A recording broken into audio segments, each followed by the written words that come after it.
सिलीगुड़ी नगर के जंगल में पीलू रहती थी।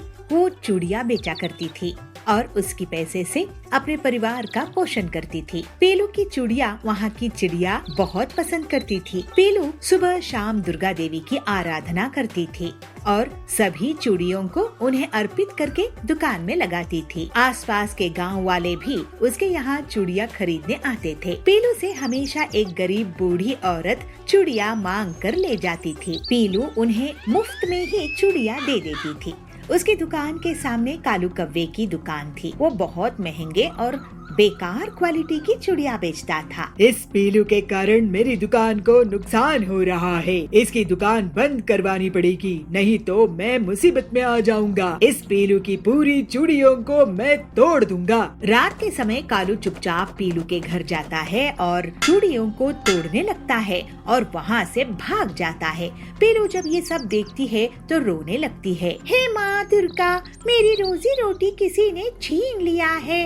मैं अब आपको चूड़ियों को अर्पित नहीं कर पाऊंगी, मुझे माफ कर दीजिए। पीलू दुखी होकर एक पेड़ के नीचे बैठती है। तभी वो बूढ़ी औरत उसके पास आती है। बूढ़ी औरत कहती है, पीलू बेटी, देखी दुखी मत हो, तो इतने समय तक मुझे मुफ्त में चूड़ियाँ देती थी। ये ले देवी माँ के आशीर्वाद वाली एक चूड़ी, इसको तू अपने आंगन में लगा देना। इसमें से चूड़ियों का पेड़ निकल आएगा जिसमें कांच, सोने और चांदी की चूड़ियाँ रहेंगी। तेरे सारे कष्ट दूर हो जाएंगे। पीलू उस बूढ़ी औरत की कहना मान जाती है और एक चूड़ी को अपने घर के आंगन में बीज की तरह बो देती है। कुछ ही समय में उसमें से पेड़ उग आता है। पीलू माँ दुर्गा जी को धन्यवाद देती है, उन्हें उस पेड़ की चूड़ियाँ अर्पित करती है और फिर से काम शुरू कर लेती है। इसे कालू बहुत गुस्से में आ जाता है। अब इसका पेड़ ही काट दूंगा। जैसे ही कालू कुल्हाड़ी लेकर पेड़ के पास जाता है, उसी समय पीलू माँ दुर्गा की ध्यान करती है। अचानक से कालू हवा में गोल गोल घूमने लगता है और उसकी कुल्हाड़ी छूट जाती है। ये क्या हो रहा है? मुझे माफ कर दो पीलू। माफी मांगनी है तो दुर्गा जी से मांगो। मैं तुझ जैसे दुष्ट को माफ नहीं कर सकती। तूने इतनी ईमानदार और मेहनती मेरी भक्त पीलू को तकलीफ दिया है। मैं ना तुम्हें यहाँ से बाहर फेंक दूंगी। कालू को देवी जी दूर फेंक देती है। माँ दुर्गा जी आपकी जय हो। बेटी, तू मेरी अत्यंत प्रिय भक्त है, मैं तुझे दुखी नहीं देख सकती। फिर दुर्गा जी को पीलू अपने हाथ से हलवा पूरी का भोग लगाती है। उसके बाद देवी वहाँ से अंतर्ध्यान हो जाती है और पीलू के चमत्कारी पेड़ के बारे में लोग सुन सुनकर उससे चूड़ियाँ खरीदने के लिए आने लगते हैं। इस तरह से पीलू सबको देवी दुर्गा जी की आशीर्वाद और भक्ति के बारे में बताती थी और वो दुर्गा जी की भक्ति करते हुए जीवन हंसी खुशी बिताने लगती है। बेलापुर जंगल एक पहाड़ी इलाका था और वहाँ पर स्ट्रॉबेरी की खेती बहुत अच्छे से होती थी। वहाँ पर विदेशी और दूसरे जंगल के पक्षी भी स्ट्रॉबेरी खरीदने के लिए आते थे। यहाँ पर कालू कौवा लालची किसान था। वो अपने फायदे को पूरा करने के लिए कुछ भी करता था, जबकि पीलू चिड़िया अपने स्ट्रॉबेरीज ईमानदारी के साथ उगाती थी और बाजार में बेचती थी। स्ट्रॉबेरीज ले लो, स्ट्रॉबेरीज, मीठी मीठी स्ट्रॉबेरीज। ऐसे पीलू अपनी स्ट्रॉबेरी बेचती रहती है। ये पीलू बहुत शोर करती है, चुपचाप नहीं बेचती है। वो पीलू थोड़ा धीरे आवाज लगाओ ना। कालू भैया, मैं तो ऐसे ही आवाज लगाकर स्ट्रॉबेरी बेचूंगी। आपके पास बहुत बड़ा स्टॉक है, मेरे पास कम है, मुझे तो ऐसे ही बेचना पड़ेगा। तुम ऑर्गेनिक खेती करके उगाओगी तो कहाँ से स्टॉक होगा तुम्हारे पास? इस तरह से कालू केमिकल से स्ट्रॉबेरीज पकाता था और उन्हें बेचा करता था। उसके घर में केमिकल से स्ट्रॉबेरीज बहुत जल्दी पक जाते थे। एक दिन जंगल की सबसे अमीर चिड़िया बबली सेठानी पीलू की दुकान में पहुंचती है। पीलू चिड़िया, मैं विदेश जा रही हूँ, मुझे कल तक 20 सूटकेस भर के स्ट्रॉबेरीज चाहिए। मुझे बहुत खुशी होगी बबली जी आपको 20 सूटकेस स्ट्रॉबेरीज देने में, लेकिन परसों तक मैं आपको नहीं दे सकूंगी। मैं ऑर्गेनिक खेती करती हूँ ना।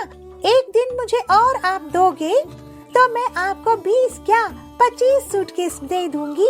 ठीक है, मैं देखती हूँ, कोई और मुझे दे देते तो।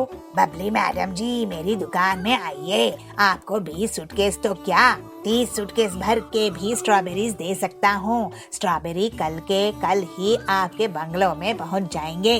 ठीक है, लेकिन अगर मुझे कुछ भी क्वालिटी में गड़बड़ मिली तो मैं तुम्हारी दुकान बंद करवा दूंगी। आप बेफिक्र रहिए मैडम, मुझे 50% एडवांस दे दीजिए। इसके बाद कालू को एडवांस मिल जाता है और वो भागकर अपने घर जाता है। उसके पास 20 बोरी कच्ची स्ट्रॉबेरीज होती है। इतने सारे स्ट्रॉबेरीज को रातों रात पकाना पड़ेगा। कल अगर स्ट्रॉबेरीज नहीं पके तो बबली मैडम मेरी धुलाई कर देगी। फिर कालू कच्ची स्ट्रॉबेरीज पर केमिकल डाल देता है। कालू बहुत खुश होता है कि उसने पीलू को मात दे दी और इतना बड़ा ऑर्डर बबली सेठानी का पूरा किया। अब मजा आएगा, पीलू की दुकान नुकसान में चल जाएगी और मैं ऐसी ही अमीर अमीर चिड़ियों का ऑर्डर लेकर पूरा करता रहूंगा और जल्दी से करोड़पति बन जाऊंगा।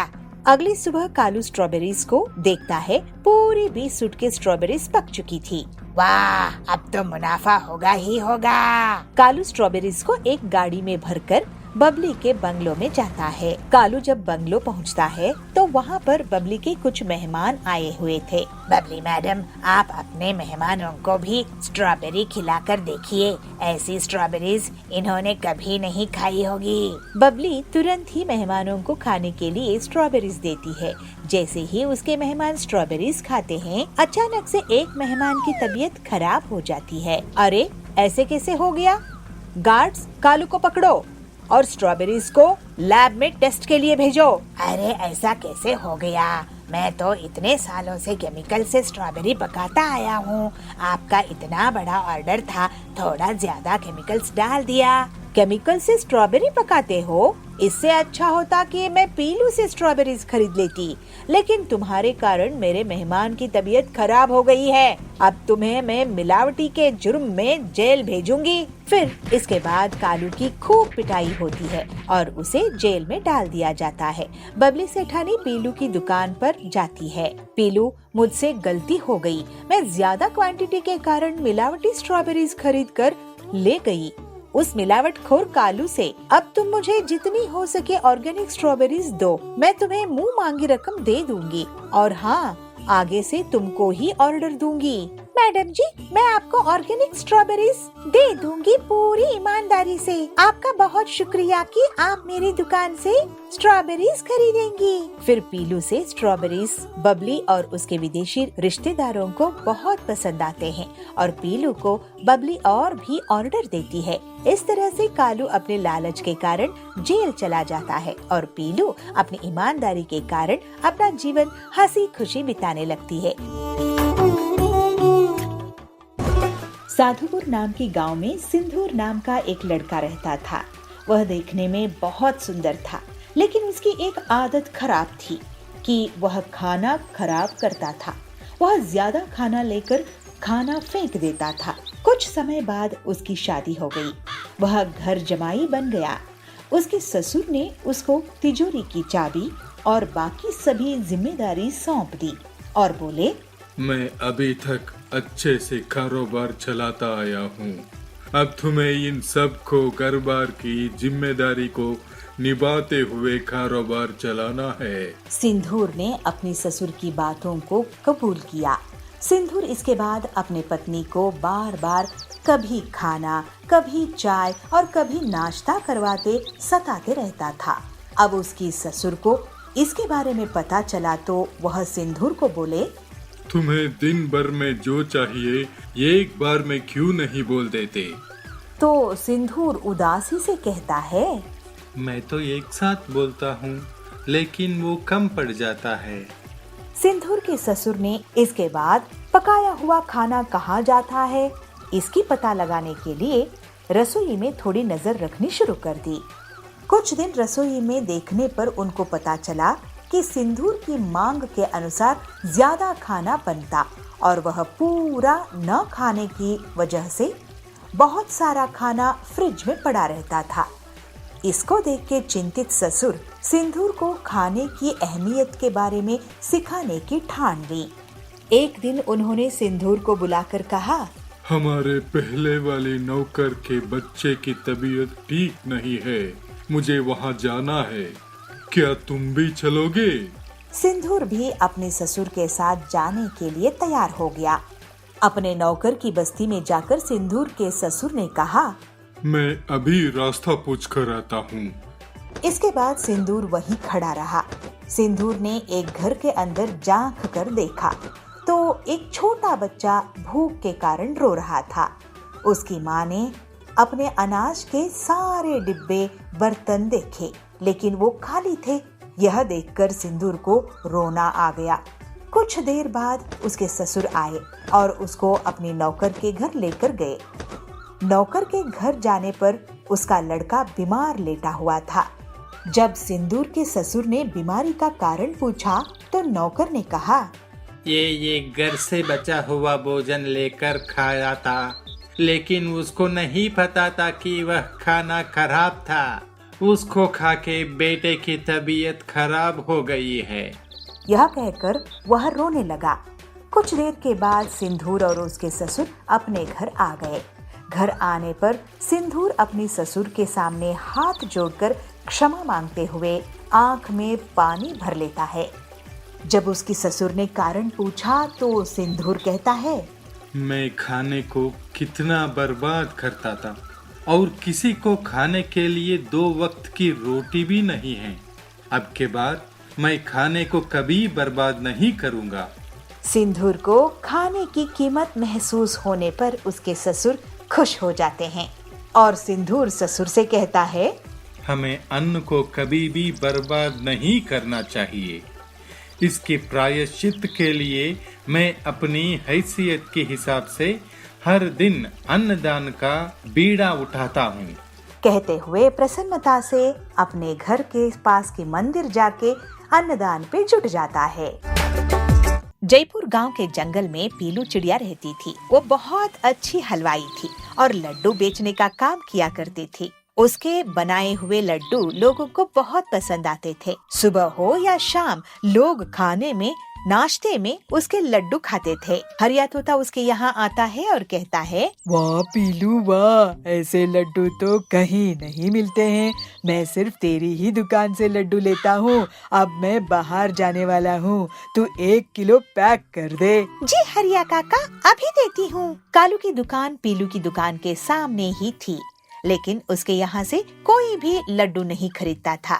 एक दिन कालू पीलू को एक साजिश से फंसाने के बारे में सोचता है। इस पीलू को मैं स्वाद में हरा नहीं पाऊंगा। इसके पास बहुत पैसे हैं, उसे ही लूट लेता हूँ। पीलू, तुम्हारे लड्डू तो वाकई में बहुत ही स्वादिष्ट है। मैं तो अब अपनी दुकान बंद कर दिया हूँ। अब मैं जमीन जायदाद का काम कर रहा हूँ। तो पीलू कहती है, कालू आपने तारीफ की, बहुत बढ़िया। एक जमीन खरीदने की मैं भी सोच रही हूँ, फिर उस पर अपना घर बनाऊंगी। तो कालू कहता है, बहुत अच्छा ख्याल है। मेरे पास कुछ जमीन है, अगर तुम चाहो तो मैं तुम्हें दिखा सकता हूँ। वहाँ पर लड्डू की फैक्ट्री भी लगा देना। तुम्हारे जैसे लड्डू कोई नहीं बना सकता है। बाकी की जमीन में तुम बड़ा सा घर बना लेना। तो पीलू कहती है, सही कह रहे हो कालू भाई, मैं ऐसा ही करूँगी। फिर पीलू को कालू बहुत सी जमीनें दिखाता है।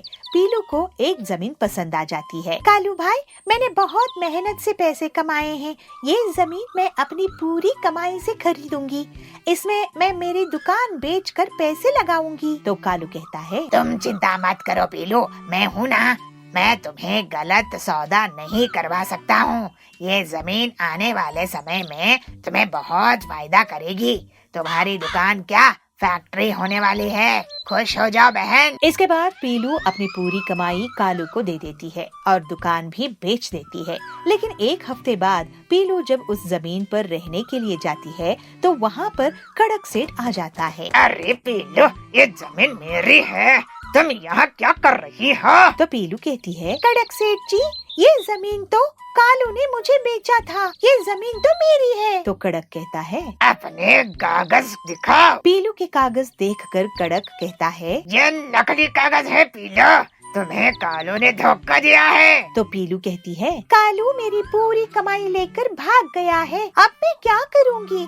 मैं तो लुट गई, बर्बाद हो गई हूँ। पीलू ये सोचकर रोने लगती है। तो कड़क कहता है, रो मत पीलू, तुमने लड्डू बनाने आते हैं ना, लेकिन आजकल बच्चों को चॉकलेट पसंद है। तुम चॉकलेट बनाना शुरू कर दो, थोड़े बहुत पैसे मैं तुम्हें दे दूंगा। तो पीलू कहती है, आपकी मदद के लिए धन्यवाद कड़क सेठ जी, मैं अब से चॉकलेट के लड्डू बनाया करूँगी। फिर पीलू मेहनत करके रोड के किनारे चॉकलेट के लड्डू बेचने लगती है और कुछ ही दिनों में उसे मुनाफा होने लगता है। एक दिन कड़क सेठ भी उसकी दुकान में आते हैं और चॉकलेट के लड्डू खाते हैं। वाह पीलू, ये लड्डू खाकर तो मेरी तबीयत ही खुश हो गई। अब मैं कालू को पकड़वाने में मदद करूँगा। तो पीलू कहती है, आप मेरी कालू को पकड़वाने में मदद करेंगे? ये सुनकर तो मुझे बहुत खुशी हो रही है। कड़क सेठ अपने इंस्पेक्टर दोस्त जाबाज चील से मिलता है, उसे पीलू के चॉकलेट के लड्डू खिलाता है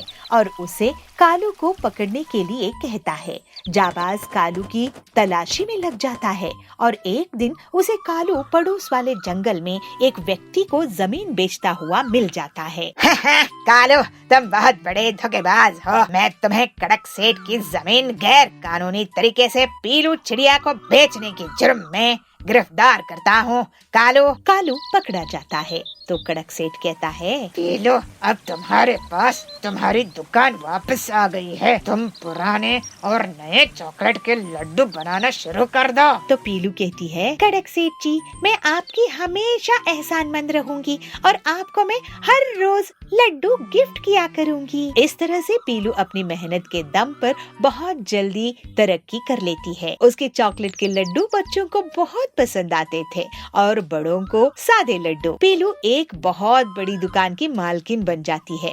फिर वो हंसी खुशी अपना जीवन बिताने लगती है। आचार्य जयसूर्या अपने पर्यटन के दौरान गांव-गांव जाके वहां की लोगों को अपनी प्रवचन से अच्छी बातें सिखाते थे। आचार्य की मधुर वाणी और सत्य विचार से वहां के लोग बहुत प्रभावित होते थे। आचार्य के विचारों को अपने जीवन में लागू करके बहुत सारे लोग सद्गुणी बन गए थे। एक दिन पंढरपुर में आचार्य का प्रवचन चालू था। सज्जनों, अगर हम किसी का बुरा चाहते हैं तो हमारा भी बुरा होगा। अगर हमारे विचार अच्छे रहेंगे तो हमारे साथ भी अच्छा ही होगा। कितना सीधा साधा है यह विचार। आचार्य की प्रवचन चालू था तो तभी वहाँ पे एक आदमी आके पहुँच जाता है और आचार्य के पैर पे साष्टांग नमस्कार करते हुए यह कहता है, आचार्य जी, मुझे बचा लीजिए, मैं तो आपकी शरण में आ गया हूँ। अरे मैं कौन होता हूँ तुम्हें बचाने वाला? हम सब की रक्षा तो परमेश्वर करता है। आचार्य जी, आप ऐसा मत कहिए। हमने देखा है आपकी वाणी से बहुत सारे लोग अपनी जिंदगी संवार चुके हैं। सब आपकी नाम की जपमाला जपते हैं। अच्छा बंधु, आपका समस्या क्या है बताओ। मैं एक डकैत हूँ। तभी सभा में बैठे सारे लोग एक दूसरे के कानों में खुसर पुसर करने शुरू कर देते हैं। अरे, मैंने तो सोचा ही नहीं था कि ये डाकू है। अरे, मैं सोच रहा था मेरी अंगूठी कहाँ गई, इसी ने चुराया होगा। अरे, ये डकायत अगर हमारे गांव में आ गया तो किसी की खैर नहीं। लोगों की खुसर पुसर सुनते ही वह डकायत बोलता है, अरे, मैंने जिंदगी बहुत देख ली है आचार्य जी, मुझे कुछ अच्छा नहीं लग रहा है। मैंने लोगों को लूट कर जमाया हुआ धन मुझे रात को नींद नहीं करने दे रहा है। अरे, तुम्हारे कर्मों का तुम्हें पश्चाताप है तो तुम्हारी समस्या क्या है? आचार्य जी, मैं ये सब छोड़ के सीधी साधी जिंदगी जीना चाहता हूँ, इसीलिए आपकी शरण में आया हूँ, मुझे मार्गदर्शन कीजिए। आचार्य डकायत की दुविधा समझते हैं और उसे कहते हैं, अरे, वो तो बहुत ही आसान है। आज से अपना कुकर्म छोड़ दो और ये मन में ठान लो और उसी के पथ पे चल पड़ो। धन्योस्मि आचार्य जी, जो आपने कहा मैं उसी पथ पे चलूंगा। आचार्य जी अपने प्रवचन उस गांव में खत्म करके दूसरे गांव, तीसरे गांव ऐसे ही पर्यटन करते रहे। तो एक दिन वही डकायत फिर से आचार्य जी से मिलता है। आचार्य आचार्य, आपने जो कहा था उस रास्ते पे चलने की मैंने बहुत कोशिश की, मगर क्या करे, मेरे हाथों को चोरी करने की आदत हो गई है, छूट ही नहीं रही है। आचार्य, कोई दूसरा उपाय बता दीजिए ताकि मैं भी अच्छा इंसान बन के जिंदगी बिता सकूं। आचार्य हंसते हुए कहते हैं, अच्छा ये बात है, तुम आदत से मजबूर हो तो ठीक है, तुम हर दिन अपने ही काम करते रहना, मगर तुम जो भी काम करोगे उसे मेरे प्रवचन में आके बताते रहना, तब तुम्हें कोई पाप नहीं लगेगा। आचार्य की बात को सुन के डकायत को अच्छा लगा तो कहता है, अरे ये तो आसान है, मैं चोरी भी करूंगा मगर पाप भी मुझे नहीं लगेगा। आज से ही मैं जो भी चोरी करूंगा आपके प्रवचन में आके सबको बता दूंगा। ऐसे कह के डकायत वहाँ से निकल जाता है और कितने ही दिन बीत गए मगर डकायत वापस नहीं आता है आचार्य के पास। तभी अचानक एक दिन आचार्य के शिष्य को उसकी याद आती है और शिष्य कहते हैं, गुरुजी, कितने दिन हो गए लेकिन वो डकायत तो आज तक आपके पास वापस आया ही नहीं, तो इसका मतलब आपका बताया हुए बातों से उसके ऊपर कोई भी प्रभाव नहीं हुआ क्या? ऐसा नहीं है मेरा शिष्य, उस पर प्रभाव हुआ है, तभी उसी ने वापस नहीं आया। मेरा कहना है उसने चोरी करना छोड़ दिया होगा, इसीलिए उसने यहाँ नहीं आया है, वरना वो कभी का आ जाता। मगर गुरुजी, ये कैसे हो सकता है? उस डकायत को अपने चोरी करना छोड़ने की लालच थी। चोरी करना बहुत ही आसान है शिष्य, लेकिन उसे सबके सामने ऐलान करना, अपने आप को उससे प्रायश्चित करना बहुत ही कठिन होता है, और यह बात उसे समझ में आ गया है। और अच्छे काम करने की बातें मेरे पास आके बताने की वजह भी नहीं है, और इसीलिए मुझे तो विश्वास है वो डाकू सुधर गया होगा। ऐसे कह के आचार्य अपने शिष्य को विवरण देते हैं। और एक दिन आचार्य की प्रवचन चल रही थी तो उसी गांव में रहने वाला वह डकायत आचार्य को मिलने आया और आचार्य से कह रहा है, आचार्य, आपकी वाणी ने मेरे जीवन की पथ ही बदल दी। मैं अब जिंदगी से बहुत खुश हूँ। उस दिन से आज तक मैंने एक भी चोरी नहीं की। भले ही मैं कुछ दिन भूखा था, मगर आज मैं कष्ट से अपनी जिंदगी को संवार रहा हूँ। कहते हैं ना, श्रम का फल मीठा होता है, तो मुझे भी यह श्रम बहुत आनंद दे रहा है। आपके आशीर्वाद मुझ पर सदा ऐसे ही बने रहे आचार्य।